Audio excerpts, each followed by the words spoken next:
Our next guest is the author of The Fateful Triangle, How China Shaped U.S.-India Relations During the Cold War. She's currently researching a new book as well on U.S., China, India triumvirate, and has been watching the Quad meetings closely over these last couple of years and how it's developed into where we are today. Joining us now is Tanvi Madan, Brookings Senior Fellow and Director of the India Project, joining us out of Washington today. A pleasure to have you. Good morning from Asia. I guess as a starting point, what would be a realistic expectation to have over this specific set of talks this week?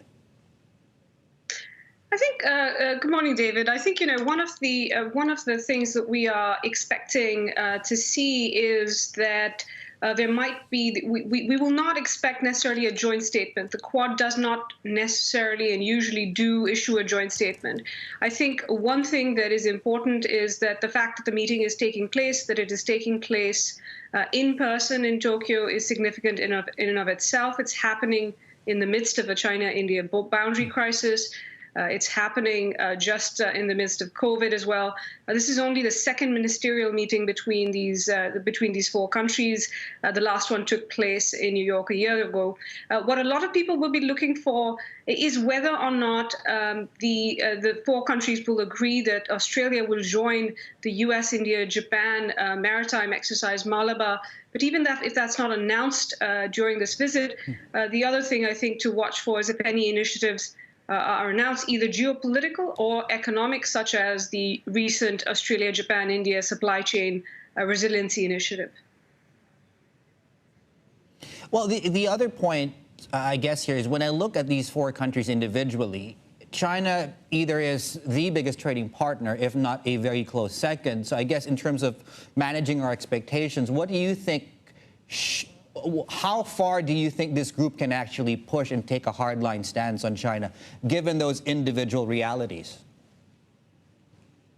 So you'll notice that they won't likely mention China explicitly, partly because each of them have to engage with China, want to engage with China in some ways. So you won't hear them mention China, call it out.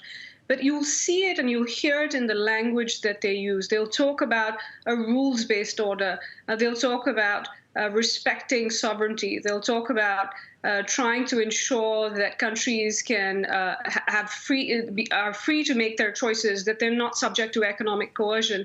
So I think it's not that these countries don't want to engage with China, but what concerns them is a rising China's behavior, whether that's geopolitical or economic. And I think for these four countries in the last few months, and for others in Asia as well, particularly China's geopolitical assertiveness on a number of different fronts has focused these countries' minds as well. So I don't think they're going to come out swinging, but they've already come a far way from where they were a few years ago.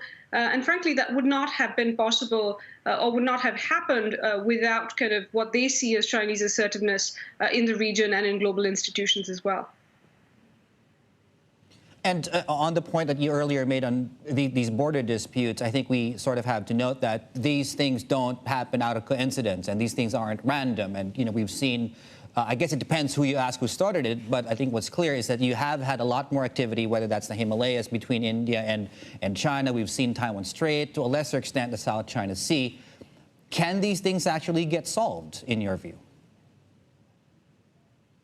I think, it depends. I think what the Quad itself is trying to do, they understand that these issues are not going to get resolved. China, in fact, finds these or says it finds the Quad rather provocative. But these countries are kind of a coalition of the willing and capable. They're not going to, form an organization as such necessarily. But together, they actually do constitute kind of a pretty powerful set of countries that hopes to deter Chinese assertiveness. So they're not going to resolve these issues. But I think what they're trying to do is send a message to China that, that this behavior is not acceptable in a region which is shared by many and cannot be dominated by just one country. So I don't expect the Quad to resolve these issues. That will be left to, I think, the bilateral kind of dynamic. But I do think it is about sending a signal to China that if it keeps doing this, it's only going to get these countries to work more closely together in the future. And does anything change? You're in D.C. Does anything change if Joe Biden takes the White House, or does the core position remain the same? Well, I think there are, some questions about whether the potential Biden administration would continue with a Quad. But having said that, there have been a number. You have seen a fair amount of kind of a bipartisan support for, even if not the free and open Indo-Pacific that the Trump administration has outlined, the general concept of it, working with allies and partners. The Quad also works with other U.S. Allies, including France, South Korea, others in different formats. And you've heard some former kind of Obama administration officials who might take up senior positions in a Biden administration actually talk about the Quad as the perfect kind of coalition from which to build a broader set of relationships and kind of reconstitute deterrence in Asia, so to speak. So I think the Quad will continue as long as the four countries think that it makes sense for the purposes, that it's not going to necessarily be an organization of sorts. And so it's actually quite flexible for next administration. They might actually want to use this platform for something different and not the same set of issues. But I do think there are some questions about particularly a Biden administration's broader China approach. Having said that, Democrats from both Capitol Hill and people who've served in previous administrations have said that they expect strategic competition with China, that it's here to stay. It just might take a different form in a Biden administration.